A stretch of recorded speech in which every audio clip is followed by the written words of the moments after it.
Bom, boa noite a todos, a graça e a paz de Jesus e inclusive também aos que nos assistem ao vivo, um abraço virtual. Nós vamos falar sobre uma igreja real no mundo virtual e vamos discutir um pouco, conversar um pouco a respeito das redes sociais e do que significa esse nosso mundo de redes sociais e de relações nesse contexto, como isso afeta a vida da igreja, como isso nos afeta, enfim, evidentemente aqui num espaço restrito de tempo, nós vamos pontuar aspectos, não vai ser possível a gente abrir muito o leque, mas pelo menos suscitar essa discussão dentro de um contexto de igreja, acho muitíssimo importante. O painel tem a presença, como anunciada, minha, do Levi e dos convidados, o Daniel Martins e o de Barros. Daniel vale por muitos, então são esses os convidados, é o Daniel. Então eu queria começar justamente com o nosso convidado, deixar o tempo razoavelmente livre, hein, Daniel? Razoavelmente. Então, vai que é sua, eu já me apresso em agradecer sua participação, sua colaboração na nossa IBAB. Eu que agradeço o convite, boa noite. O convidados é porque o Sadraque, o Mesaque e o Abednego não entraram na cova dos leões, né? Só o Daniel. Então, só eu que aceitei aqui subir na cova dos leões, que é para debater mesmo, né? Para a gente questionar e pensar juntos um pouco esse tema que é super relevante, né? Uma igreja real no mundo virtual. Pode passar o primeiro? São 5 slides aí que eu coloquei. Para a gente... Essa aí, você já quebrou minhas pernas, já passou a piada, né? Tudo bem, mas então vamos ler a piadinha. Quando a gente pensa numa igreja real no mundo virtual, eu lembrei desse quadrinho, né? O padre ali, o pastor celebrando o casamento, eu os declaro marido e mulher, podem atualizar seus status no Facebook, né? Então, quando a gente pensa como a igreja vai se comportar com a chegada das redes sociais e do mundo virtual, e como esse mundo virtual vai se comportar recebendo os cristãos, a gente está falando de um encontro, não é? E a igreja, quando eu penso em igreja, eu penso em relacionamentos. É basicamente isso, quando a alteração que as mídias sociais, que as redes sociais, no meu ponto de vista, vão trazer para a igreja, é como a gente se relaciona entre a gente.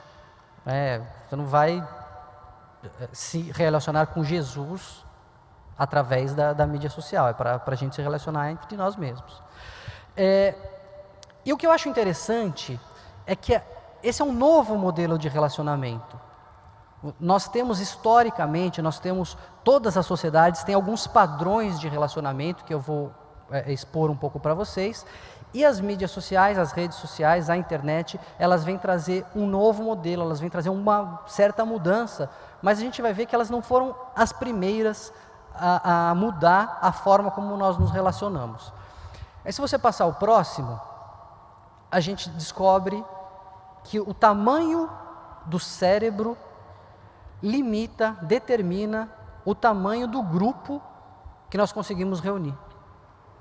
Isso é bastante claro na literatura científica, isso já está comprovado para uma série de animais, isso serve para os primatas, né?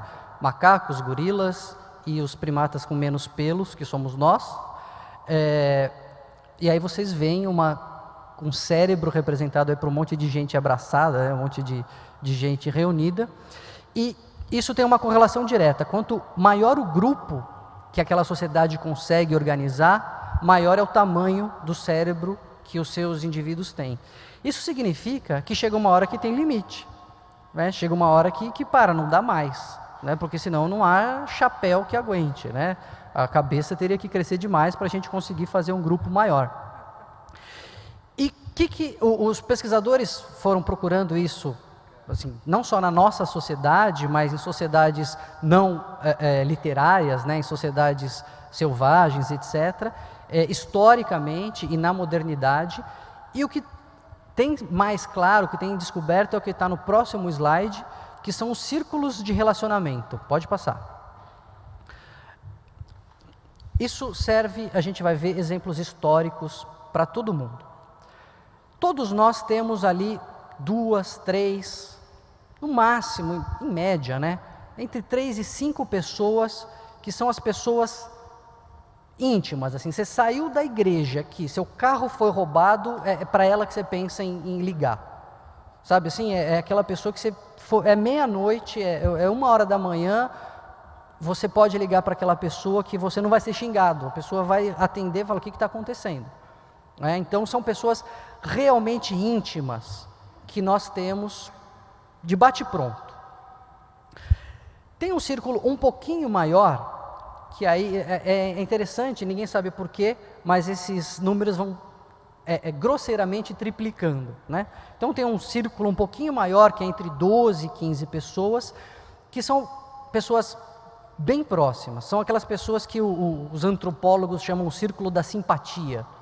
São aquelas pessoas assim que, se ela morresse amanhã, você teria dificuldade de trabalhar durante a semana. Pessoas que vão fazer falta, pessoas que, assim, com quem você se envolve mais. Não por acaso, é um número que você começa a encontrar em diversas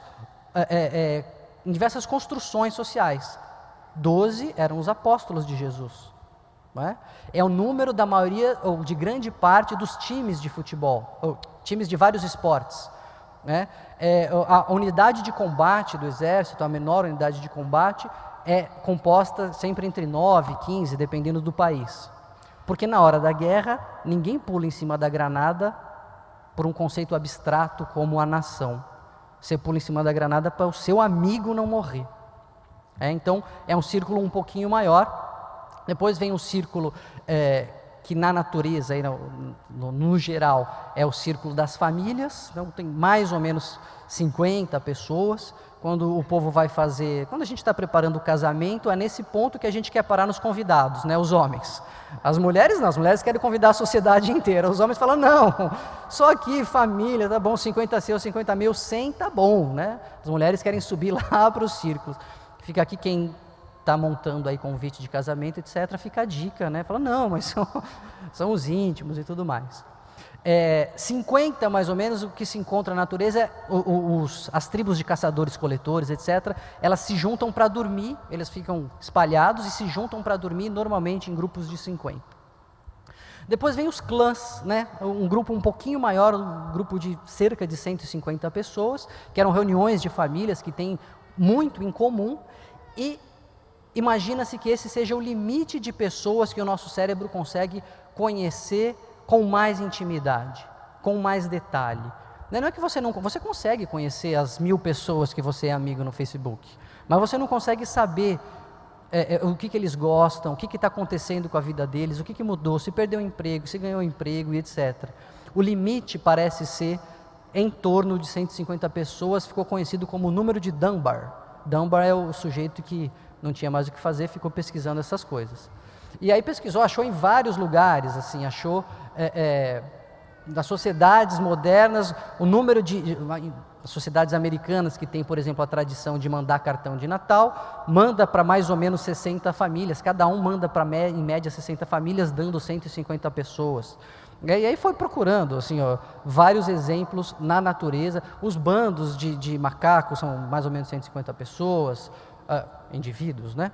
Os grupos, aqueles religiosos mais radicais, tipo Amish, né, que tem aquelas sociedades fechadas, normalmente quando passa de 150 eles dividem a sociedade, porque 150 é um número que você não precisa ter uma hierarquia rígida, o grupo ainda consegue se autogerir. E aí depois a gente está falando de tribos, né, que são grandes, já acima de 500 pessoas, e mais do que isso a gente está falando de uma sociedade inteira. Então a gente tem círculos de proximidade e existem alguns parâmetros, algumas coisas que mostram o quão próximo você é dessas pessoas, o quanto de tempo você quer passar com elas. o quanto você gosta dessa pessoa, o quanto você pode contar com ela, o quanto ela pode contar com você. Por exemplo, você fala assim, fulano é meu amigo. Mas qual amigo é? E um dia eu descobri um parâmetro bom para você diferenciar um amigo daquela pessoa que você ama. Se aquela pessoa precisasse de um rim, você doava assim, sem pensar? Né? Para quantas pessoas, você fala assim, estou precisando de uma doação de rim, para quantas pessoas você pula na frente e fala, eu dou? Né? Isso mostra realmente a força do vínculo. Agora, tem um outro parâmetro, que é nesse que as redes sociais vão trazer muita confusão, que é, em média, o quanto a gente tem de contato com essas pessoas. Grosseiramente, as pessoas mais próximas, a gente tem contato pelo menos uma vez por semana, um pouquinho mais distantes, no grupo dos 12, pelo menos uma vez por mês, e aí mais do que isso, pelo menos uma vez por ano você sabe do que está acontecendo com aquela pessoa, etc. Passa o próximo para a gente ver isso, olha lá. Então as pessoas que a gente tem um vínculo mais forte, a gente tem um contato pelo menos semanal, depois mensal, semanal, mensal, anual e eventual. Né? Agora, o que as mídias sociais fazem? Elas alteram esse parâmetro. Você consegue ter contato diário com gente para quem você não daria R$5, quanto mais um rim. Né? E o risco que a gente tem é a gente começar a achar que a gente é amigo dessas pessoas. Você não é amigo até por causa disso, a pessoa não pode contar com você. Pode passar o próximo? Então a gente tem esse modelo de relacionamento natural, que são esses círculos de proximidade. As mídias sociais elas vêm mudar, né? As redes sociais elas vêm mudar, elas trazem esse novo parâmetro de relacionamento, elas mudam um pouco por aumentar o contato, aumentar a nossa possibilidade de conversa, etc. Só que tem um modelo de relacionamento diferente do natural, que veio muito antes e que também muda a forma da gente se relacionar. Esse modelo chama igreja. Essa aí é uma foto da IBAB. Não é a igreja, mas é uma igreja. E por quê? Porque aqui também a gente começa a ter contato semanal com gente que a gente não tem tanta intimidade assim. Não é verdade? A gente começa a ver e saber mais das pessoas com as quais a gente, em princípio, não contaria tanto, e que elas não podem contar tanto com a gente. Lógico que tem algumas diferenças, né? Porque a igreja ela traz um senso de unidade maior, ela traz uma identificação dentro do grupo maior, então que você tende a contar mais com a pessoa. Não estou falando que ser membro de uma igreja é a mesma coisa que você ter um amigo no Facebook, mas ele também é um modelo de relacionamento não natural, e a igreja e as mídias sociais têm muito mais em comum do que a gente imagina. Quer ver? Olha lá o próximo. Aqui eu coloquei alguns tópicos que aproximam a igreja e as mídias sociais. Primeiro, as duas devem seu sucesso aos relacionamentos. A igreja serve para isso e as mídias sociais vêm fazendo sucesso por causa disso, fomentando relacionamentos, possibilitando formas de relacionamento. O coração das duas é o quê? É o compartilhar. Lógico, compartilhar a sua dor com seu irmão é diferente de compartilhar a foto do seu filho no Facebook, mas o compartilhar, o dividir, o trocar é o coração das duas. E o que tem em comum também, as duas só funcionam se nós formos generosos na inclusão. Você tem seu perfil no Facebook ou no Twitter, onde quer que seja, e você não inclui ninguém, aquilo não funciona. Você tem uma igreja que você não inclui as pessoas, aquilo também não funciona. Não é? Então, o que eu vejo de ameaça nessas semelhanças que tem entre as redes sociais e a igreja? Eu acho que uma grande ameaça é a gente dispersar a nossa atenção. É você achar que você é amigo de todo mundo no Facebook e dispersar a sua atenção, a sua energia, o seu cuidado com todo mundo. Você não vai conseguir, e aí você não vai ter amigo nenhum. Quando você precisar contar com alguém, você não vai ter com quem contar, porque a gente não consegue, até uma limitação cerebral, você não tem 1000 amigos. Desculpa se eu te dar essa notícia, mas você não tem, né? Agora, eu vejo também, e isso pode acontecer na igreja também, gente, a verdade é essa. Você pode vir aqui, não se relacionar com ninguém, você está vendo, você cumprimenta, você tem uma igreja de 3.000 pessoas e você não tem nenhum relacionamento real. Você precisa de trabalho para o relacionamento dar certo. Agora, os dois também, tanto a igreja quanto as mídias sociais, trazem a oportunidade, eu vejo, sim, nas mídias sociais, a oportunidade de você fortalecer laços. Você tem maior velocidade de comunicação, você tem mais possibilidade de trocar ideias. Isso eu dou aqui um testemunho pessoal. O meu sobrinho, minha irmã, tinha um casal de filhos gêmeos e o menino faleceu faz um mês, com 4 anos, foi uma coisa absolutamente trágica, e o Facebook foi muito importante para eles. Foi muito importante. Eles receberam mensagens de pessoas, amigos distantes, pessoas de outros países, todos os dias chegando mensagens, etc. E isso foi reconfortante. Eu até falei, eu posso comentar disso? Eles falaram, por favor. Porque mídia social à parte, nessa tragédia que se abateu na nossa família, a gente viu a igreja sendo literalmente e não figuradamente o corpo de Cristo. A gente foi sustentado pela igreja de uma maneira, assim, para nós, surpreendente. Foi o corpo de Cristo. E as mídias sociais, elas tiveram uma participação nisso. Então, eu vejo ameaças, sim, até por uma limitação nossa, mas eu vejo possibilidades. E eu acho que era isso. Deixa eu ver o próximo aí. Era isso. Aí, só para fazer uma graça com o mundo virtual, tá aí o contato. Tem o e-mail, se alguém precisar, mas vamos ouvir os próximos para debater. Muito obrigado.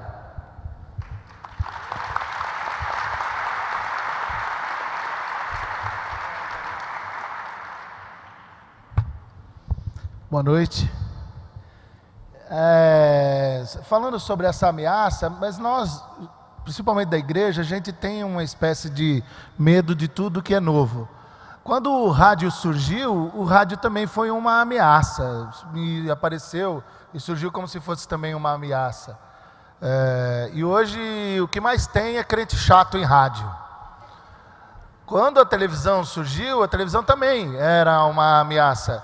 E hoje o que tem também é de muito crente com outro adjetivo, que acompanha o primeiro do rádio, lotando também a televisão. O cinema também, enfim, a gente tem essa coisa de satanizar as ferramentas, como também satanizar os movimentos. O mundo mudou com a revolução, com as revoluções que surgiram, e à medida que surgiu a Revolução Francesa, poderiam dizer, acabou a igreja. Não, a igreja continuou. Depois a Revolução Industrial, acabou agora? Não, a igreja continuou. Agora está na Revolução Digital e por mais que a gente de alguma forma tente satanizar as ferramentas, ou os instrumentos, ou as coisas que são novas e que surgem, a gente tem essa dificuldade mesmo com o novo, que eu acho que é isso um pouco que está acontecendo também agora com a questão dessa nova ferramenta. Então nós somos a igreja real, mas nós somos só uma parte dentro do mundo real, que está enfrentando digamos, o mesmo desafio do mundo virtual. Então, há um mundo real enfrentando um desafio diante do mundo virtual, e nós somos só a igreja real dentro do mundo real, enfrentando essa mesma dificuldade. E aí a gente tem que, de alguma forma, ser humilde o suficiente para dizer que nós não sabemos muito e que nós temos que aprender. E aí é o lance da educação 2.0 que serve para todos nós. E que traz para mim, como pastor, o mesmo desafio do professor, que agora tem muito mais dificuldade, e não só o professor, como o jornalista, que agora tem muito mais dificuldade, muito mais desafios. Agora o jornalismo, principalmente, agora temos visto o quanto o jornalismo está tendo que se reinventar. Então, o jornalista está tendo que se reinventar, o professor está tendo que se reinventar, o advogado está tendo que se reinventar. Todos os profissionais, em todas as áreas, em todos os segmentos sociais, estão tendo que se reinventar. Por quê? Porque nós fazemos parte desse mundo real, que tem a igreja real, diante do desafio do mundo virtual. Mas aí a gente também tem que começar a separar aquela coisa do tipo, nossa, somente agora que isso passou a existir. Não, o mundo, os seres humanos sempre existiram e surgiram e trabalharam em rede. Sem querer forçar a barra, a Trindade é uma rede bem bacana. E depois você tem todas as outras composições de redes, que são redes sociais, que vão surgindo. E eu tive li algumas coisas e também fui lá assistir também, porque eu não sou bobo nem nada. E eu assisti um negócio bem legal, que eu acho que até vai como dica aqui, um café filosófico que foi feito falando assim, mundo virtual, relações humanas, demasiado humanas, com o Marcelo Taz, a Marta Gabriel, o Ronaldo Lemos e o Jorge Maltner. Bem interessante. E eles falam uma pancada de coisas que fizeram bastante sentido, com outras coisas que eu também andei lendo. Então, todos nós estamos com os mesmos desafios que surgiram quando saímos do analógico para o digital. Todos nós, então não é só a igreja, todos nós estamos diante de um mundo, de uma sociedade que está usando o computador e a internet para quase tudo. De que é uma nova ferramenta para a vida em rede de relacionamentos. Todos nós estamos diante de coisas que estão começando a acontecer, como eu vi um dos testemunhos de uma moça, de que os encontros reais, eles podem se transformar em encontros virtuais, e alguns encontros virtuais podem se transformar em encontros reais. Por exemplo, ela começou a conversar com um camarada pela internet, e ela começou a gostar dele, eu acho que até fizeram sexo pela internet, e depois eles se conheceram e fizeram sexo na real. E se casaram. Então eles eram, por exemplo, uns camaradas que eles tinham um encontro, digamos, virtual, que passou a ser real. Só que aí ela teve que mudar para a Holanda. E a família dela, que ela tinha encontros reais, passaram a ser encontros virtuais. Essa é a realidade desse nosso mundo, né? E segundo o que os caras falaram, os caras que manjam pra caramba, diz que o que é que os caras buscam na internet? Eles buscam, em primeiro lugar, disparado, amizade. Eles buscam amizade, depois, claro, sexo, prazer sexual, e em terceiro aí outras coisas que talvez não interessem tanto. E aí quando fala sobre essa questão de busca, teve uma mulher também falando um negócio bem bacana sobre essa coisa de busca e buscadores. Todos nós sempre buscamos. Todos nós, sempre a sociedade, todo mundo sempre de alguma forma buscou. Então, quando você vai lá buscar, né, alguma informação, que seja armazenada, isso daí faz parte de uma realidade do ser humano, que naquela época lá buscava as informações para poder seguir a vida no profeta e no oráculo. Agora não, ele vai no Google para buscar, né? Claro que com o Google facilita muito mais. No profeta era às vezes mais confuso, profeta e oráculo é meio mais confuso. E aí então nós estamos tendo que lidar com essas realidades que o mundo real está lidando. E a igreja também tem que estar aí agora enfrentando essas mesmas realidades. Por exemplo, falaram de um livro chamado Economia da Atenção, que fala sobre essa coisa do paradoxo da escolha. Porque quando você tem uma coisa só para escolher ou entre duas, você tem um tipo de tensão. Mas quando você começa a ter um monte de coisa para escolher, você começa a ter um problema muito sério. E entre os problemas que foram elencados, é o seguinte: nós estamos mais cansados diante de tantas escolhas. Nós estamos mais angustiados diante de todas as escolhas, de tantas escolhas. Nós começamos a ficar escravizados. E isso começa a trazer desatenção, isso começa a trazer disfunção, isso começa a trazer dispersão, isso começa a trazer superficialidade. E segundo os caras, senilidade precoce, começa a ficar velho mais cedo. Nós estamos diante dos mesmos problemas. E aí começam a ter aquelas relações doentias, a dependência da internet. E aí a gente começa a descobrir que já estão inventando que nós somos seres híbridos, que é um palavrão que inventaram, porque nós somos ao mesmo tempo on e off, ao mesmo tempo. E aí, diante dessa constatação que não é somente da igreja real, passamos a ter uma constatação de que nós, enquanto mundo real, nós também somos a igreja real, dentro desse mundo real, com as mesmas, com as reais dificuldades que estamos tendo diante do mundo virtual. Porque nós vamos o tempo todo começar a ressaltar a preocupação que o ser humano tem com a aparência, a preocupação que o ser humano tem com o conteúdo e a preocupação que o ser humano tem com a relevância, que isso vem à tona diante das mídias sociais. É aquela coisa de necessidade de se expor, ou somente expor aquilo que você quer expor. Aí vem a realidade do fake, do falso, daquilo que você está. Mas isso aí, de alguma forma, sempre aconteceu, só que agora acontece em larga escala. E então essa minha fala num primeiro momento é para dizer que não é uma coisa tão somente uma preocupação nossa enquanto igreja real, é uma preocupação do mundo real, diante desse grande desafio.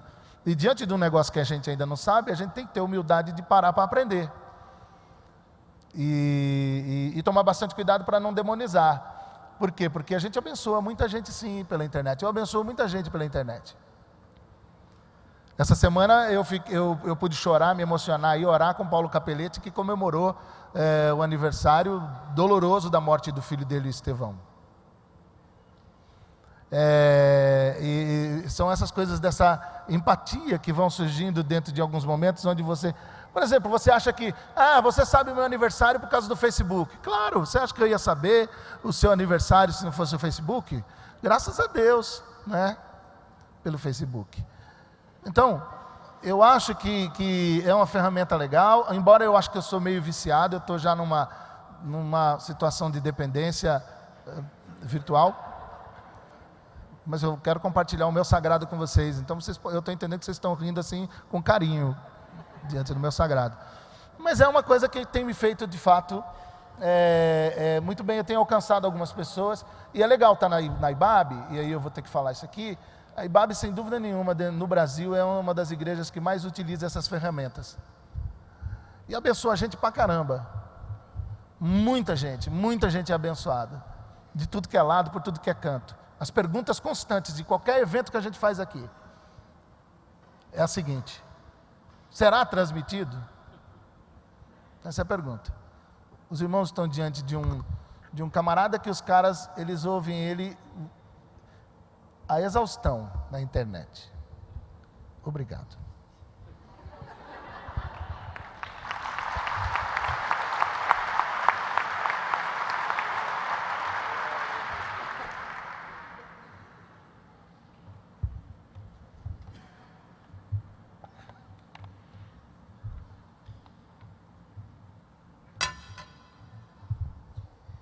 Bom, senhores, fiquei numa situação muito delicada, quase numa saia justa.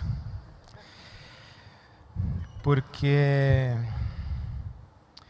eu sou bastante cético em relação às redes sociais. Sou muito pessimista em relação às redes sociais. Desconfiado em relação às redes sociais. E com isso eu quero dizer basicamente 3 coisas. A primeira é que eu acredito que as redes sociais, elas se prestam à troca de informações.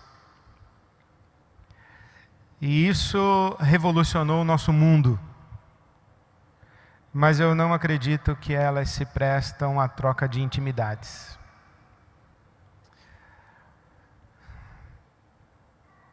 Antes de eu continuar a minha fala apocalíptica, eu quero dizer que, citando Frei Beto, todo ponto de vista é a vista de um ponto.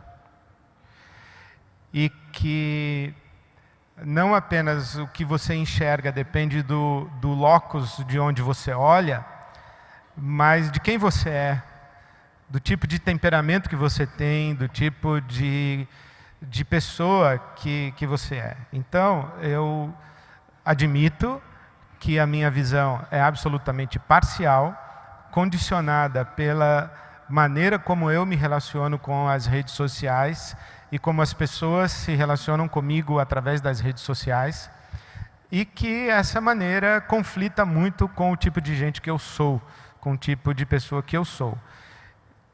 Como eu acredito que existe no mundo bastante gente que nem eu, então eu acho que eu sou representativo de um grupo de pessoas que talvez não seja o seu grupo, mas eu queria oferecer um contraponto. Então, primeiro, eu acredito que as redes sociais se prestam à troca de informações e não à troca de intimidades. Segundo, eu acredito que a expressão relacionamento virtual é uma contradição de termos. Se é relacionamento, não pode ser virtual, e se é virtual, com certeza não é relacionamento. Relacionamento virtual é a mesma coisa de grávida estéril, comida quente e fria, ou eu vou entrar saindo. É mais ou menos isso. E acredito que o mundo virtual, especialmente como plataforma de relacionamento, é o ventre em que está sendo gestada a mais idiota das gerações humanas.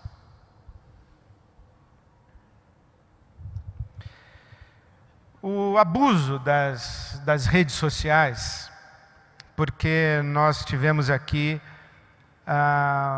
exemplos positivos, tanto do momento de luto dos familiares do Daniel, quanto do momento de luto do amigo do Levi, que são exemplos positivos, muito positivos, mas eu penso que os exemplos positivos que acontecem no contexto das redes sociais, eles acontecem a partir de relacionamentos reais em que não é uma rede social, é a utilização de uma mídia virtual. É diferente de rede social.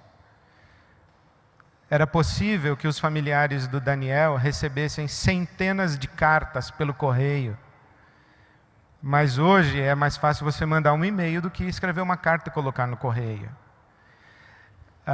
Então, a mídia é virtual. O relacionamento, eu tenho dúvidas de que seja. Mas o abuso da rede social e dessa rede social como plataforma de relacionamento, eu penso que promove relacionamentos fake. Foi o que o Levi sugeriu com tintas leves, e eu vou aprofundar um pouquinho mais. O nome do negócio devia chamar Facebook. Porque é um lugar de gente fake. E por que é fake? Porque não é completo, é parcial. Por exemplo, eu li uma crônica de alguém dizendo, uma articulista da Folha de São Paulo, dizendo que ela acordou numa certa manhã razoavelmente deprimida e foi olhar as amigas no Facebook. E ela percebeu que todas estavam absolutamente felizes em festas, em momentos alegres, reuniões de família, com romances maravilhosos e passando férias em locais paradisíacos.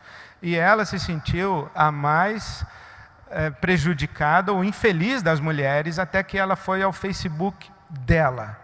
E ela viu que ela era uma mulher feliz, com um relacionamento romântico maravilhoso, com férias em lugares paradisíacos, e todas as fotos em que ela estava, ela era absolutamente realizada e maravilhosamente bem vestida e linda. Por quê? Porque o Facebook, ele é, com raras exceções, o lugar de você mostrar o seu melhor. E quando você está mostrando o seu melhor, você não está se mostrando por inteiro, nem por inteira. As pessoas mostram apenas pedaços de si mesmas e de suas vidas, e, portanto, não são pessoas. Elas são imagens e personagens criadas para o consumo no mercado dos afetos. O acessibilidade, o acesso, ilude com a sensação de relacionamento.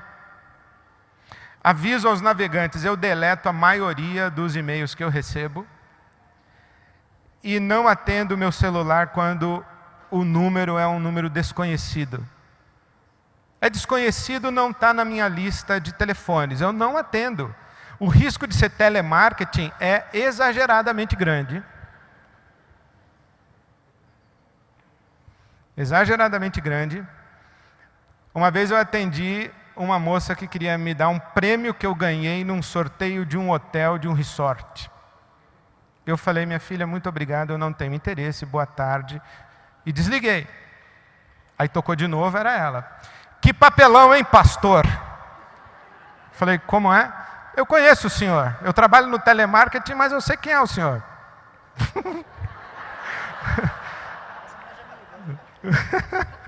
Aí eu falei, como é? Ela falou, o senhor é muito mal educado. O senhor não quer nem saber o prêmio que o senhor ganhou? Aí eu falei, tá bom, pode dizer. Agora não digo mais. Então, gente, olha, vou dizer para você uma coisa. O acesso saber o número do meu celular não quer dizer absolutamente nada. Principalmente porque tem gente que não sabe usar e-mail e não sabe o que significa cópia oculta. Então você recebe um e-mail que tem 180 e-mails de pessoas que você não faz a menor ideia de quem sejam, e um camarada idiota pega o seu que está no meio dos 180 e coloca na lista dele. E ele passa a te mandar PowerPoint com musiquinha de bar e foto de Paris. Então eu deleto. Veio mais de um destinatário, eu já dou del. Pau.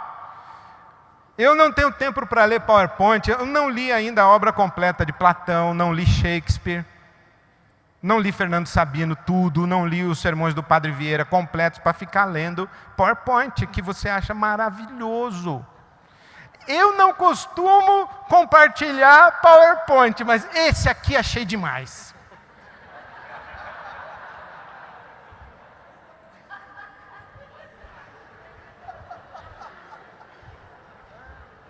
Acesso possibilita a invasão dos desconhecidos. A invasão dos desconhecidos. Acesso possibilita a impessoalidade. Nomes não são pessoas. O cara começa o e-mail dele assim, ó: pastor, o senhor não me conhece? Del. Pau nele, eu não conheço e não vou conhecer.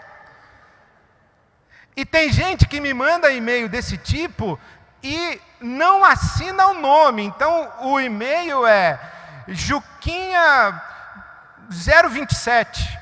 Aí eu tenho que mandar: prezado irmão Juquinha 027, lá do sei da onde que ele está escrevendo, eu recebo cada coisa. Outro dia um cara me mandou um tratado sobre missão integral e eu li o maldito do tratado para chegar à conclusão no final que a dúvida dele era se, à luz do conceito de missão integral, ele ainda deveria distribuir folheto para evangelizar no trem.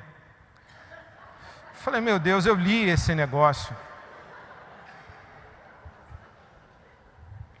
Possibilita a intimidação pela culpa que a pessoa joga em cima de você, que você não respondeu o e-mail dela. Possibilita também a transferência de pesos e responsabilidades. A pessoa comunica para você por um e-mail, numa relação impessoal, a partir daquele momento você fica com aquele abacaxi na mão. Porque se você tem um mínimo de sensibilidade, de respeito ao próximo, de solidariedade, de generosidade, se você, enfim, é minimamente cristão, quando uma pessoa que sofre compartilha com você, você é automaticamente interpelado a fazer alguma coisa. Só que essa pessoa você não sabe quem é, de onde é, como chegou até você, não faz ideia de quem está ao lado dela para ajudá-la, e você fica com aquilo. E você acaba se sentindo responsável por pessoas e por realidades e por situações que não têm absolutamente nada a ver com você. Uma vez que você não consegue dar atenção às próprias pessoas que você se relaciona, realmente você ainda tem você é invadido por pessoas que... Isso aí entendeu? O case do celular, devo isso ao Zygmunt Bauman. O Bauman diz o seguinte: o celular trouxe uma realidade para nós, que coloca a gente sempre à disposição dos outros. As pessoas me ligam, eu não atendo, e quando reclamam, e dependendo da intimidade que eu tenho, eu digo assim: companheiro, o meu celular existe para resolver os meus problemas e não os seus problemas. O celular é meu. Está a meu serviço e não a seu serviço. Aliás, eu não sei nem como você conseguiu o meu número, não era nem para você ter o meu número. Celular não consta de lista telefônica, isto significa que é um número para relacionamentos reais. Lista telefônica, você procura lá, encontra dentista, pastor, psicólogo, psiquiatra, hospital, igreja. Celular não tem lista telefônica. Então o celular coloca a gente à disposição de todo mundo o tempo inteiro. E mesmo as pessoas que a gente acha que deveriam atender a nossa ligação. Quando elas não atendem, não atender o celular de uma pessoa que você espera que atenda o seu celular, é quase uma falha de caráter. É desleixo, irresponsabilidade, insubordinação, afronta, quase uma ofensa.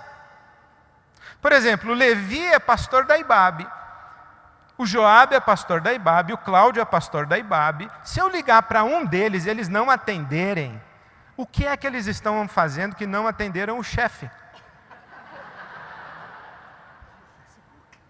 Estão no Facebook. Então, tipo assim, como assim o cara não me atendeu? Eu não quero nem saber se ele está doente, se ele está atendendo alguém, se ele está oficiando um sepultamento, se ele está fazendo o quê? Eu quero saber o seguinte, eu liguei, tem que me atender e é agora, é para isso que serve o celular.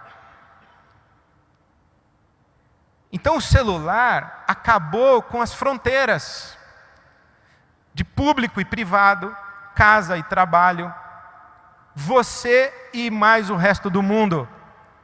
Porque se eu estou conversando com você e o meu celular está ligado e eu atendo, eu acho, assim, uma falta de educação, uma falta de respeito. Eu atender o meu celular na hora que eu estou almoçando com você, eu falo assim, olha, sabe de uma coisa? Você não é tão prioritário para mim agora, essa pessoa que está me ligando é mais importante do que você, o assunto que a gente está tratando não é tão importante quanto esse assunto aqui do celular, porque, aliás, eu não sei nem direito o que essa pessoa está querendo falar comigo agora, mas eu vou interromper a nossa conversa real para atender o celular e vou dar atenção para ela e vou deixar você aí na minha frente batucando os dedos na mesa. Aí nessa hora em que eu faço isso, o que é que você faz? Você pega o seu celular.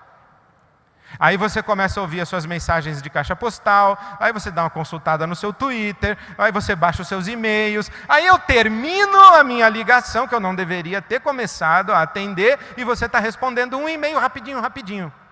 Aí eu falo, bom, já que ele está respondendo um e-mail rapidinho, eu vou dar um toque na minha mulher, que eu vou chegar um pouquinho mais atrasado. Eu falo, oi meu amor, tudo bem? Eu vou atrasar, não sei o quê. Aí você já acabou de responder o seu e-mail, você está ligado o que está acontecendo? Acho que eu estou pegando pesado assim, muito.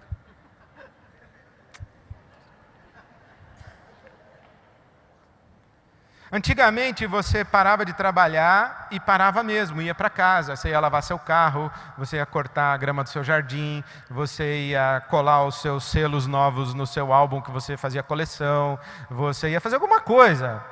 Mas com o celular, você está no trabalho o tempo inteiro, e você está na vida pública o tempo inteiro, não importa a hora, não importa nada. Você tem um celular e você tem e-mail. E se você é viciado de e-mail, porque todo mundo que tem e-mail é viciado em e-mail.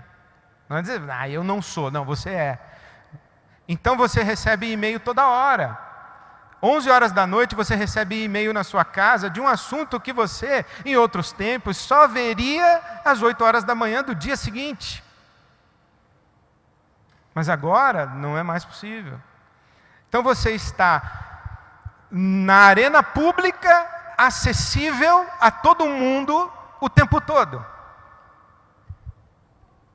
O abuso das redes sociais esvazia relações de intimidade, profundidade, durabilidade. Relação em rede social não tem intimidade. Se tem, eu acho um equívoco e um desvio. Eu repartir os meus sentimentos nas redes sociais, repartir a minha intimidade e a minha privacidade nas redes sociais, eu acho isso um grande equívoco. Para mim é uma demonstração de que eu não tenho gente real comigo. Porque se eu tivesse amigo de verdade, de carne e osso na minha frente, eu não precisava contar para um cara que mora na Holanda a minha tristeza, a minha solidão, a minha depressão. Eu contaria para o meu amigo que está aqui do meu lado, na minha frente. Então, relacionamento em rede social esvazia intimidades. Esvazia profundidades. Quanto mais superficial o relacionamento, menos intimidade. Quanto menos intimidade, menos profundidade. E quanto menos intimidade e menos profundidade, menos durabilidade. Já diria o Tite. Relacionamentos sem comprometimento. Dependendo do que você falar, eu dou um bloco em você. Eu excluo você do meu Facebook, ou eu não aceito você como seguidor meu, eu bloqueio você, você não me segue mais no Twitter, não me manda DM. Ah, esse negócio da DM é um negócio complicado, você receber uma mensagem aberta dizendo: tentei mandar para você uma DM, mas você não me segue. Aí você se sente constrangido a ter que seguir o cara para o cara te mandar DM. Ele já falava com você no seu celular, ele te mandava e-mail, ele te encontrava na igreja, agora ele quer te mandar DM. É um negócio doente isso, cara. Eu acho que eu que sou doente. Abuso das redes sociais acaba com a solitude. Gente que não consegue ficar sozinha consigo mesma é doente. Presta atenção no que eu vou te falar. Se você não consegue ficar sozinho, sozinha com você mesmo, você é doente. Você precisa de tratamento psiquiátrico, psicológico, terapêutico. Precisa de conversão, você precisa de alguma coisa. Exemplo extremo, Zygmunt Bauman. Exemplo extremo, estou citando Bauman. O caso de uma menina na Inglaterra que enviou 3.000 torpedos no mês. Isso significa 100 por dia. Equivalentes a 1 a cada 10 minutos em que ela estava acordada. Contando horário de refeições, alimentação, sala de aula, papo com o pai, com a mãe, com o irmão, com os amigos,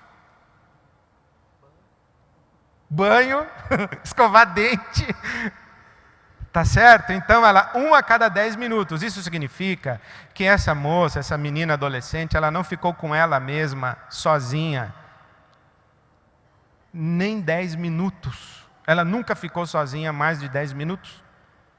Com os pensamentos dela, com os sentimentos dela, com os sonhos dela, com as tristezas dela. Ela não... Ela é uma ilustre desconhecida para ela mesma. Ela não sabe quem ela é. E quando as pessoas não conseguem ficar sozinhas consigo mesmas, o que elas precisam? Elas precisam que alguém diga para elas quem elas são. É por isso que elas precisam de muitos amigos no Facebook dizendo que elas são maravilhosas, que elas são legais, que elas fizeram falta. Elas precisam de muitos seguidores no Twitter. Elas precisam ser vistas para que se sintam alguém e se sintam consumidas e para que elas sintam que elas existem.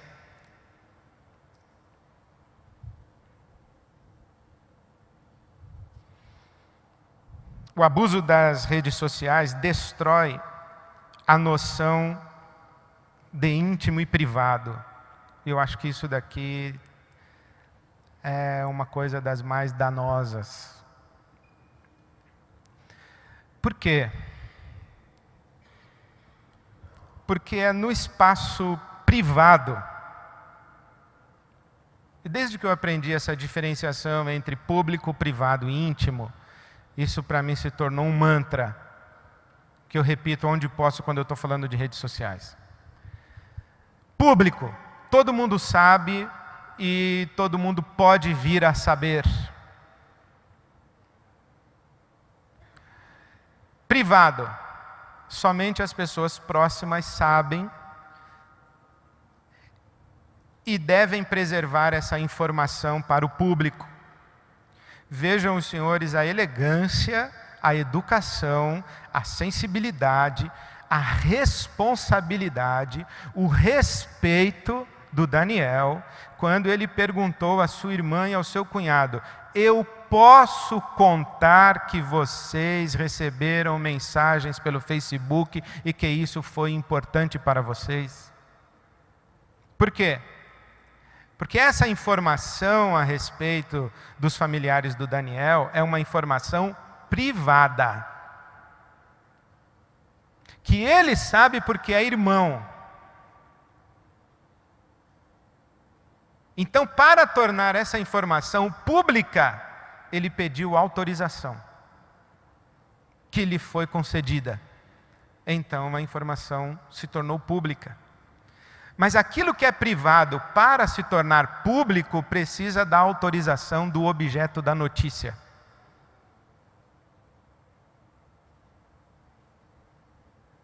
E quando a gente está falando de redes e mídias sociais, nós invadimos a privacidade das pessoas o tempo todo e elas invadem a nossa privacidade.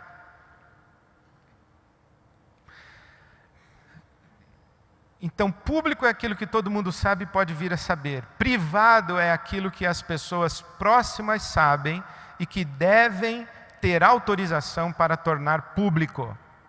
Íntimo é aquilo que ninguém sabe, exceto as pessoas para quem a própria pessoa contar. Aquilo que me é íntimo, nem a minha esposa sabe se eu não falar para ela. Ela pode deduzir, ela pode imaginar, ela pode suspeitar, mas se eu não falar, ela não vai saber. Exemplo. A Silvia pode chegar para mim e dizer assim: eu acho que você não gosta muito do fulano de tal. Eu vou dizer para ela: não, engano seu. Pode ser que eu não goste mesmo. Mas se eu falar para ela, engano seu, ela está enganada. Não, você não gosta não, que eu te conheço. Eu falo: tá vendo? Você já está me julgando. Estou te falando. Eu não tenho nada contra essa pessoa. Aliás, curto muito. É íntimo. O meu sentimento, o meu pensamento, a minha opinião é íntima. Só se eu disser para ela: de fato você me conhece, você acertou na mosca, eu não vou com a cara desse sujeito. Aí se tornou privado. Uma informação que é minha e da minha esposa. E não vai se tornar pública.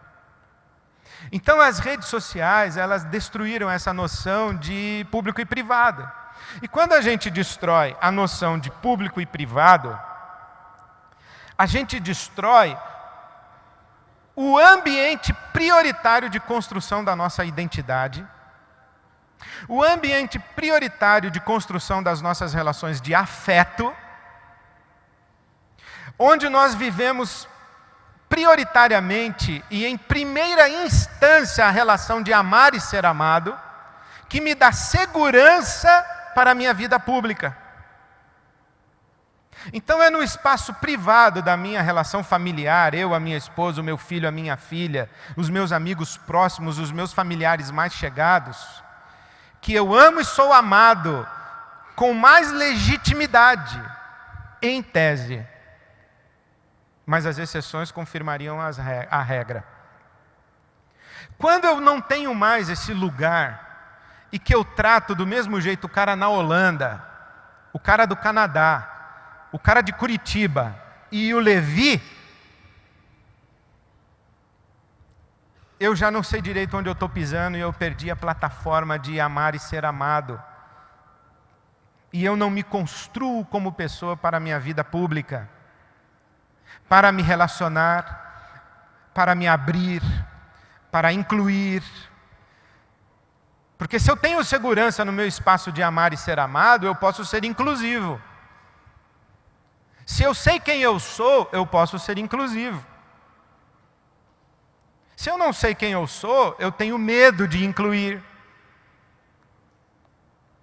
Então, quando eu estou seguro nas minhas relações de afeto e de privacidade, eu posso viver com mais liberdade no espaço público e construir relações mais verdadeiras no espaço público, porque no espaço público eu não estou à venda, eu não estou querendo ser aceito por todo mundo, que todo mundo goste de mim, porque eu já tenho quem gosta de mim, já tenho quem me aceitou incondicionalmente, e a partir de agora eu vou construir no espaço público relações consistentes. Algumas serão de serviço, outras serão de parceria, outras serão de afeto, outras serão de amizade, outras serão de absoluto interesse mútuo.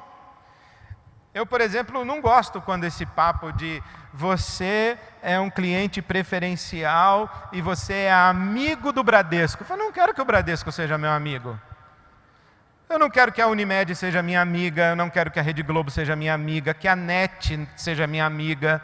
Eu quero que ela coloque uma televisão decente na minha casa e que o Bradesco diminua a taxa para mim. Eu não quero amizade com o Bradesco. Então tem relacionamento meu que é puro interesse. Relacionamento meu que é obrigação, relacionamento meu que é de afeto e de amizade. Agora, quanto menos eu estou seguro nas minhas relações reais, mais à venda eu estou no espaço público. E o cara que recebe um cartão da Credit Card, cumprimentando pelo aniversário e fica feliz, é um idiota.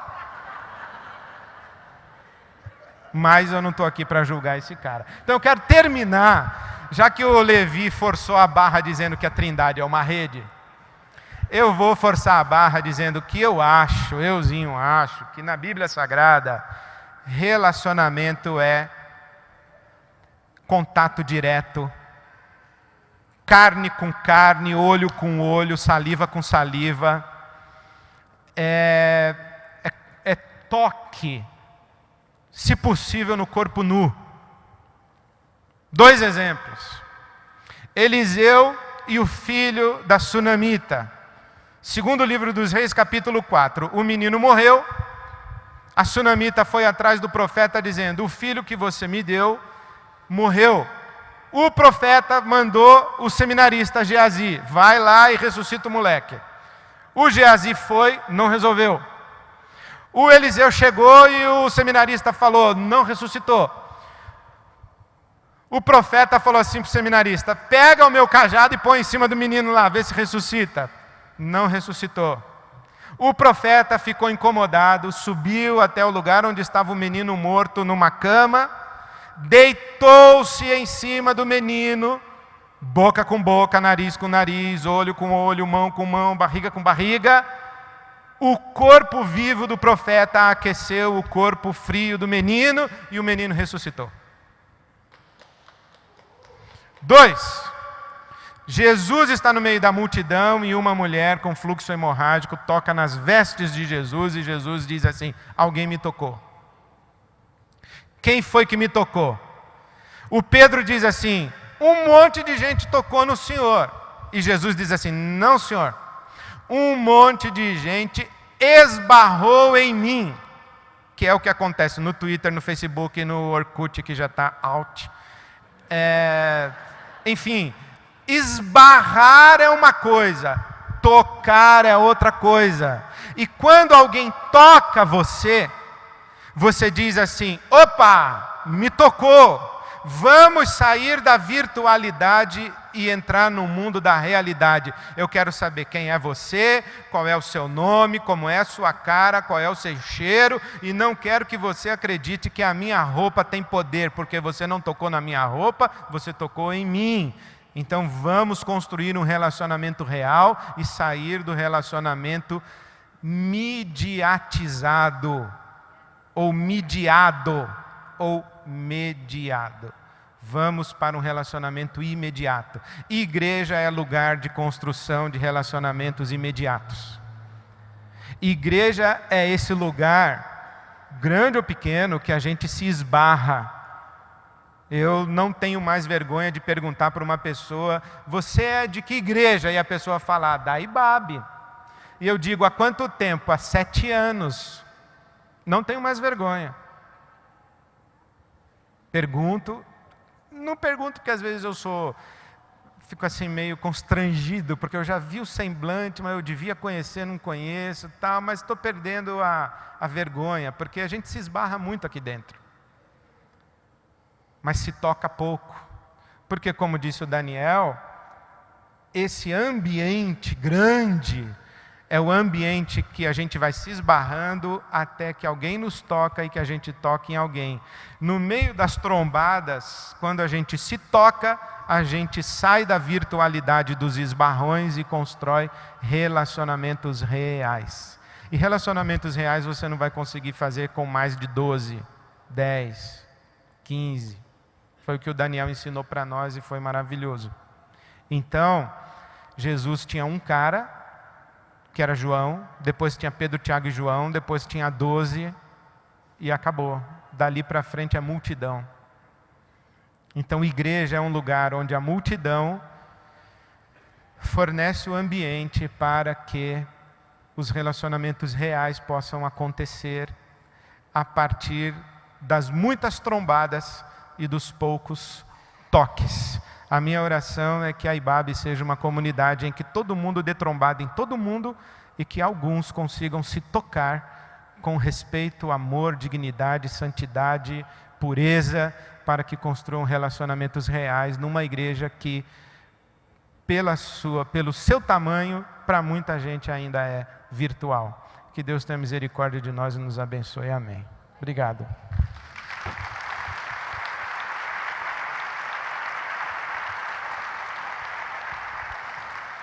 Então, gente, agora é a sua hora de fazer perguntas para o Daniel e para o Levi, e eles vão responder, e eu vou passar para eles, e vai ser muito legal essa hora, que vocês são os leões, e eles dois são os Daniéis, e eu sou o Nabucodonosor. Boa. Vamos lá, então, gente, pergunta, pode mandar aqui para frente, papel, etc.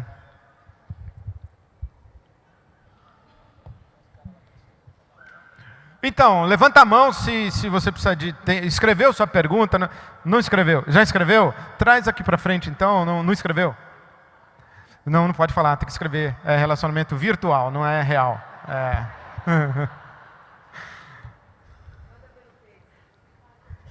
Não manda pelo Face que eu não vou ler, nem pelo blog que eu também não vou ler. Fala comigo.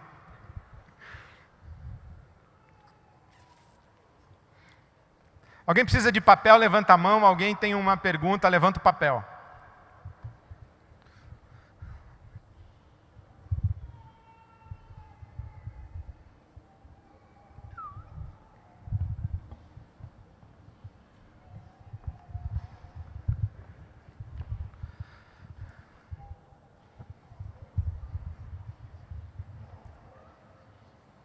Por exemplo, esse monte de coisa que a gente falou aqui foi contato real, virtual, foi o quê?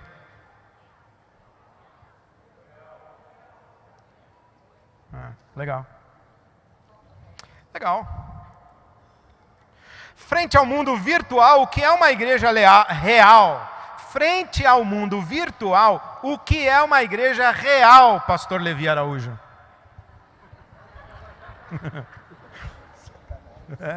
Vai, meu. Vai que é tua. Vai, Corinthians. Vai, Corinthians. Eu acho que é uma igreja que tem que compreender que nós estamos ainda dando os primeiros passos nesse mundo chamado mundo digital e virtual. E por conta de estar dando os primeiros passos, graças a Deus nós temos profecias para dizer, cuidado com o abuso desse negócio. Então, a igreja, primeiro é isso, ela continua tendo uma voz profética, como a que foi a ênfase maior aqui, uma voz profética dizendo cuidado com o abuso disso.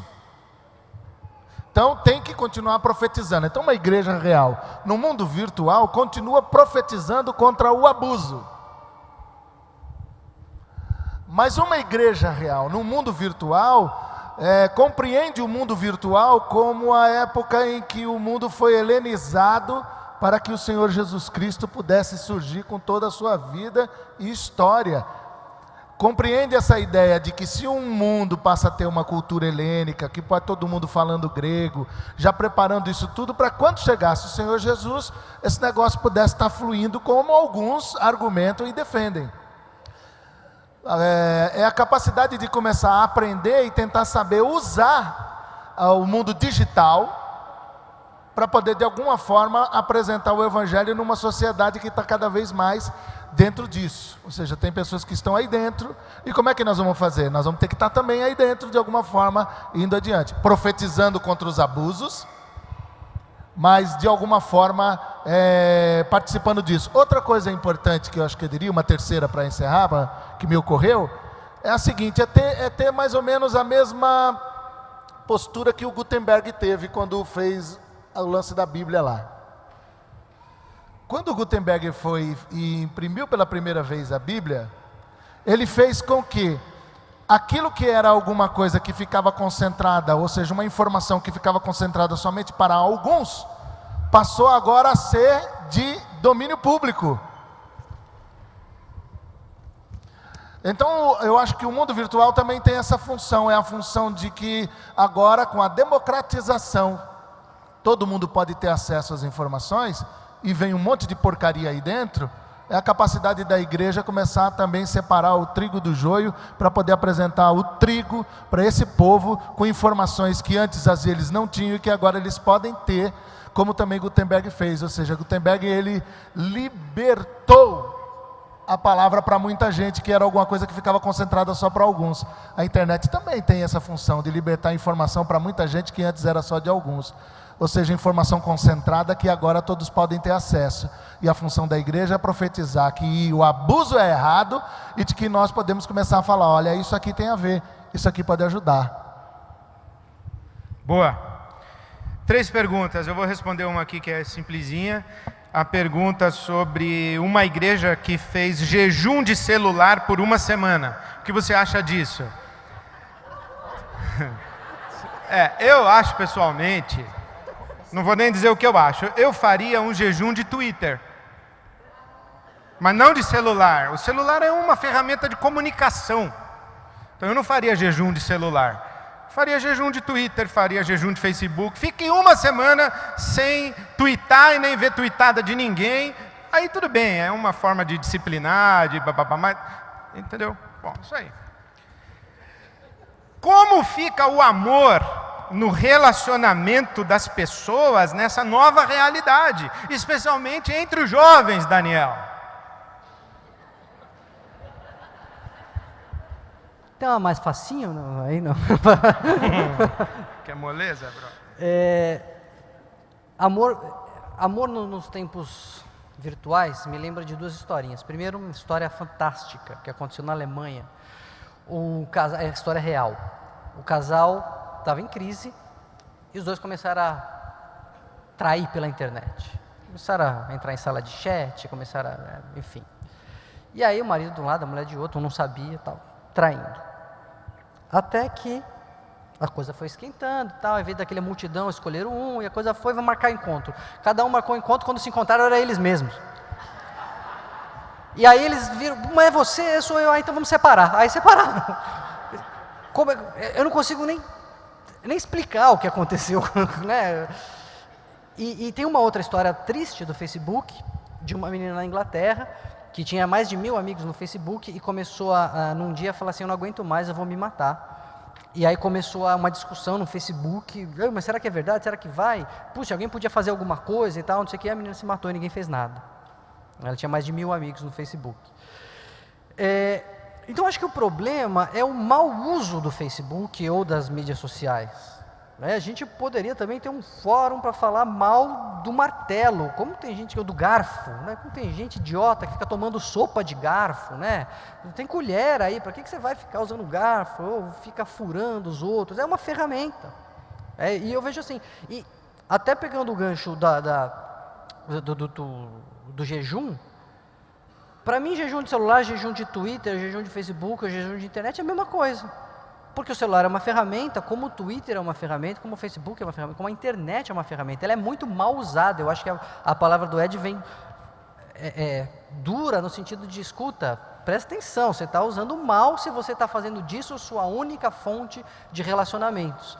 Mas essa é uma conversa que deve ter acontecido também quando chegou o telefone na igreja, e aí pronto, é uma igreja real no mundo telefônico, porque agora as pessoas ficam telefonando e tal, e não se encontram, e hoje a gente não tem mais isso, porque o telefone a gente sabe que é e pode ser usado de forma saudável e também pode ser usado de forma destrutiva.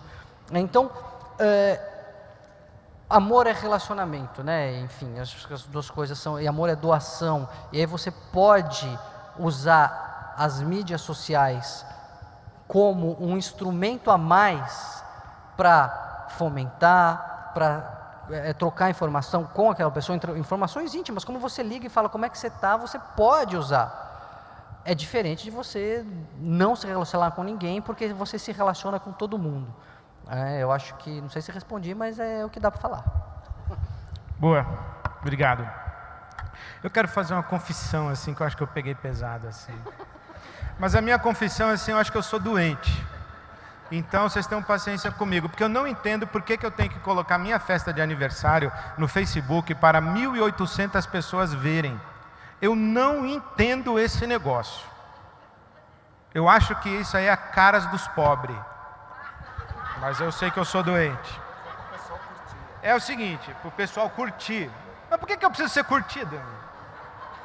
Aqui, ó, o irmão disse o seguinte: as ferramentas virtuais podem trazer ou viabilizar relacionamentos reais? Podem, não é preciso distinguir meio e fim nesse processo? Sim, eu concordo. É o que o Daniel estava falando, a ferramenta em si, né? Então, acho que eu peguei pesado na ferramenta, mas é fogo, viu? Também queria responder uma outra pergunta aqui. As igrejas grandes, os relacionamentos ou a comunhão não é superficial? As ovelhas não precisam ser conhecidas pelos seus pastores? Eu diria sim e não. Pelos seus pastores, mas não necessariamente pelo pastor Levi. Não necessariamente pela pastora Silvia, não necessariamente pelo pastor Cláudio. Há uma diferença entre atender em horário de aconselhamento no gabinete pastoral e estar na rede de pastoreio mútuo da comunidade. É impossível que eu conheça, que o Levi conheça, as 5.000 pessoas que frequentam aqui. É impossível. Se eu tivesse essa capacidade de saber o nome das 5.000, eu ia estar ganhando dinheiro com isso. Tá certo? Por isso que uma igreja grande tem que viabilizar pequenos ajuntamentos de relacionamentos reais. A gente chama isso de pequenos grupos. Isso pode acontecer no coro da igreja, com os voluntários do estacionamento, no pessoal que trabalha no ministério infantil. São os pequenos grupos de relacionamento e de serviço que vão possibilitar que todo mundo na igreja tem que ser conhecido por um grupo de pessoas, de tal maneira que se esse alguém ficar 3 domingos sem aparecer, alguém vai sentir falta. Mas não é possível que os pastores sejam essas pessoas. O pequeno grupo é média de 12, por aí, né? Então, pastor Levi, eu gostaria de saber o seguinte: o que o senhor acha que de uma pessoa que fica em casa assistindo o culto ao vivo pela internet, ao vivo, não vem mais na igreja, só fica na TVzinha e na internet? Porque São Paulo é uma cidade muito violenta, então é legal esse negócio? Substituir. É bom ou não? Você acha que a IBAB deveria ter culto ao vivo pela internet, pastor Levi Araújo? Não, eu acho que a IBAB podia ter culto ao vivo pela internet, sim. Só que eu acho que o camarada ficar em casa assistindo a celebração pela internet... O cara fez disso uma rotina. Fez disso uma rotina e vai começar, e vai continuar com isso aí. A imagem que eu tenho disso aí é aquele filme Os Pecados Capitais. Aquele cara que dá assídia, que é o cara da preguiça. Ele vai ficar lá assistindo o culto e vai começar a ficar... tanto que quando entrarem na casa dele, ele vai estar com uma figura tão cadavérica e tão morta espiritualmente que ele, de repente, ele vai assustar todo mundo, mas ele está como morto lá dentro. Então eu acho que o cara ficar em casa, fazendo supermercado em casa, não saindo mais de casa, ficando participando do culto em casa, recebendo tudo em casa, isso aí está errado. Mas isso não anula, eu acho que não anula o fato da comunidade ter a transmissão das suas celebrações pela internet, como inclusive estamos fazendo agora, para muita gente que está ouvindo, e ouviu e recebeu todas as tuas profecias contra o abuso disso tudo, e foi utilizado a internet agora de maneira benéfica, positiva, para a glória de Jesus, onde a sua profecia alcançou gente que está aqui e que está em um monte de lugar e fora. Eu acho muito legal, tem gente, por exemplo, que está lá no fim do mundo e diz assim, pastor, aqui não tem igreja em volta de mim, eu consumo pela internet. Eu acho isso maravilhoso. Mas não precisa ser ao vivo. Não precisa ser ao vivo. Por que tem que ser ao vivo? Eu, por exemplo, vou contar outro pecado. Fiquei acordado até de madrugada no sábado para ver a luta do Anderson Silva. O Vitão estava na casa dos amigos dele, viu ao vivo. Eu que tinha que ver pela Globo, vi atrasado, né? Já tinha acabado, o Anderson já tinha tomado o banho, já estava jantando, e eu ainda estava lá esperando a luta, né? E eu mandei uma mensagem virtual para o Vitão, dizendo, não me conta o fim da luta que eu vou ver ao vivo. Entendeu? Então a mesma coisa pode acontecer. O cara pega o culto de domingo passado e põe lá, para ele é ao vivo, entendeu? É inédito, tá certo? Senhor Daniel, o senhor concordaria que as pessoas podem ser viciadas em internet, etc. E sobre vícios, a sua posição como um psiquiatra, tem algum tratamento novo, um remedinho que a gente toma para se livrar do vício? Alguma coisa que o senhor descobriu aí, ou que a literatura descobriu para tratar adicções?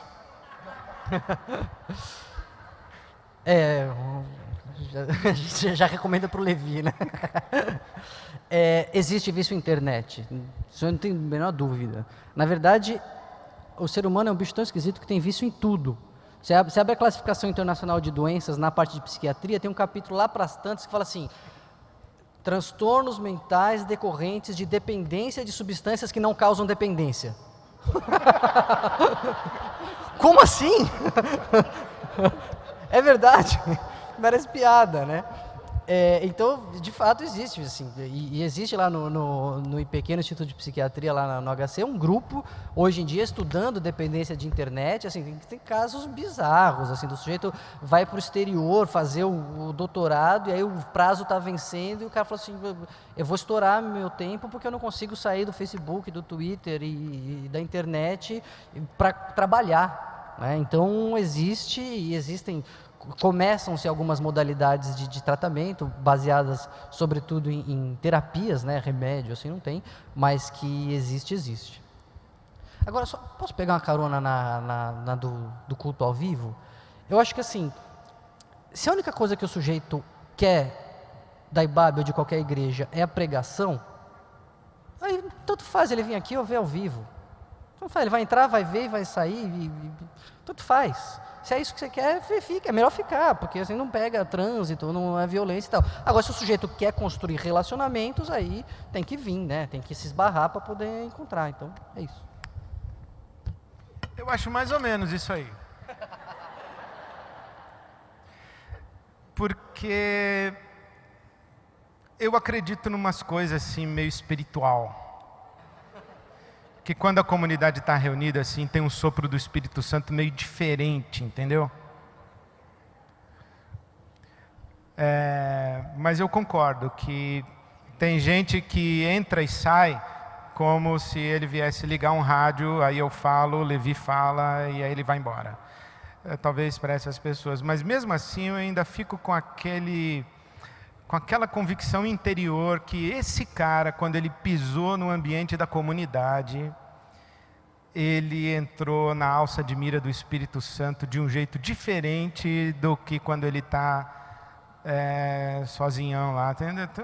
Mas isso é coisa pessoal. Pastor Levi, o que o senhor acha de crente que fica colocando versículo no Facebook? Mas essa é fácil, peraí, que a pergunta mesmo é essa aqui, ó. Pastor Levi Araújo, qual é o maior desafio para uma comunidade que pretende ser real em um mundo virtual? Qual é o maior desafio? Não vai falar, tem vários desafios. Não, a pessoa quer saber o maior desafio, o maior. Ela quer saber do senhor também, doutor Daniel, qual é o maior desafio de uma comunidade que quer ser real no mundo virtual? Bom, eu coloco todo dia versículos de Provérbios no meu Facebook. Já respondeu. Ponto. Vai nessa agora. Maior desafio. O maior desafio, eu acredito que é o maior, né? enganar Jesus. Bom, o maior desafio. Eu entendo assim, de novo eu quero voltar a essa coisa. Tenho humildade de aprender mais sobre o que é isso aí, para utilizá-lo, essa ferramenta, no seu maior potencial e da melhor forma. O maior desafio é ter humildade para poder aprender mais sobre o que é isso, que é o mundo digital, para poder atingir todos esses malefícios do mundo virtual.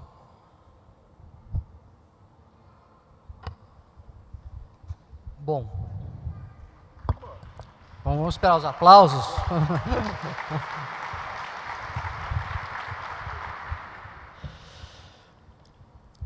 Eu acho que o maior desafio para a igreja virtual no mundo real continua sendo o maior desafio da igreja desde sempre. Por quê? Eu lembro da história do paralítico que queria chegar até Jesus, e aí ele tinha aquele círculo próximo, que nem a gente viu lá, que eram os 4 que carregaram a maca. E aí, eles foram onde estava Jesus, porque os caras pagaram o preço, né? O cara que se doa e etc. E aí tinha a igreja lá, em volta de Jesus, e a igreja estava atrapalhando esses caras. Então, o desafio da igreja, e falando da mulher que tocou, às vezes a gente pode ter relacionamentos superficiais, mesmo na vida real, né? Esbarrando, e no esbarrão pode surgir o toque. Eu sinceramente acredito que esse modelo também pode acontecer no mundo virtual. Muitos esbarrões, de repente dali surge um toque, e esse relacionamento vai acabar virando um relacionamento real, e provavelmente as pessoas vão se encontrar, etc. Mas da mesma forma que quando a pessoa entra aqui, isso pode ser usado, eu acho que uma mídia social pode ser usada, enfim, até mula pode ser usada. Então, qual é o desafio? O desafio é a gente, com esse novo instrumento, separar quem atrapalha de quem ajuda, e priorizar relacionamento, criar relacionamento de verdade. Não sei se é real ou é virtual, mas é relacionamento de verdade. O que é relacionamento de verdade? É você ter gente com quem você pode contar. O maior desafio da igreja virtual no mundo real é possibilitar o encontro de pessoas que podem contar umas com as outras.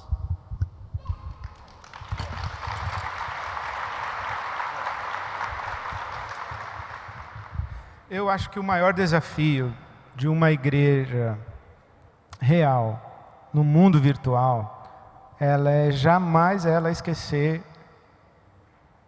que o mundo aí é virtual e que tudo o que acontece nesse mundo virtual é virtual. Está sub júdice, não é verdadeiro por definição, pode se tornar verdadeiro, pode se tornar real, mas é por definição virtual. É não esquecer que esse negócio é virtual, não é real. Não esquecer disso. De tal maneira que a igreja jamais ficará iludida com o que acontece no mundo virtual. Da mesma forma que eu não fico iludido com o auditório de domingo da minha comunidade. Eu não tenho ilusões. Auditório não é comunidade, auditório é auditório.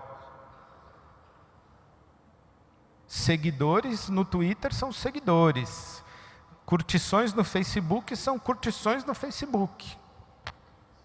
Daí a virar relacionamento real, comunidade, amizade, tem um caminho a ser percorrido.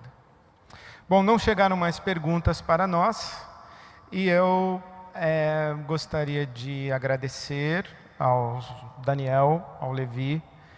Acho que foi muito legal esse nosso papo aqui, pelo menos poeira a gente sabe levantar. Baixar já é um negócio que é mais assim, uma coisa que o Espírito Santo pode ajudar os senhores a fazer. E eu gostaria de esclarecer que eu sei evidentemente não todos, mas os desafios ou os benefícios do mundo virtual. Eu ando muito pelo mundo virtual, recebo muitos feedbacks e mensagens que me chegam de pessoas que se relacionam com a IBAB e com o evangelho que a gente prega e com o que a gente faz através do mundo virtual. Eu sei dos benefícios, eu sei de quantas pessoas são ajudadas em relações que a gente chama de virtual, quantos aconselhamentos acontecem, quantas orações, eu sei tudo isso. Eu sei que o evangelho chega em lugares onde a presença de missionários é proibida, ou ainda não deu tempo físico, por falta de recursos humanos, financeiros, materiais, para a igreja chegar, mas virtualmente ela chega. Enfim, a nossa fala é uma fala de reconhecer tudo isso, tanto que, como Levi já destacou, a IBAB é uma igreja que valoriza a sua presença no mundo virtual. Valoriza muito a sua presença no mundo virtual. Mas a nossa fala é uma chamada de atenção ao fato de que os relacionamentos no mundo virtual jamais substituirão os relacionamentos no mundo real. E que a igreja é o ambiente para a construção de relacionamentos reais. Nós não estávamos conversando aqui sobre os benefícios da internet. Estávamos conversando sobre igreja real no mundo virtual. Daí talvez a minha advertência, a minha palavra mais dura. Mas graças a Deus, pelo telefone, pelo telégrafo, pela televisão, pelo rádio, pelo cinema, e graças a Deus pela internet, que o Senhor nos deu discernimento para o uso e que o Senhor utilize todas essas ferramentas para que o Evangelho se espalhe e que o nome dele seja glorificado. Amém. Amém.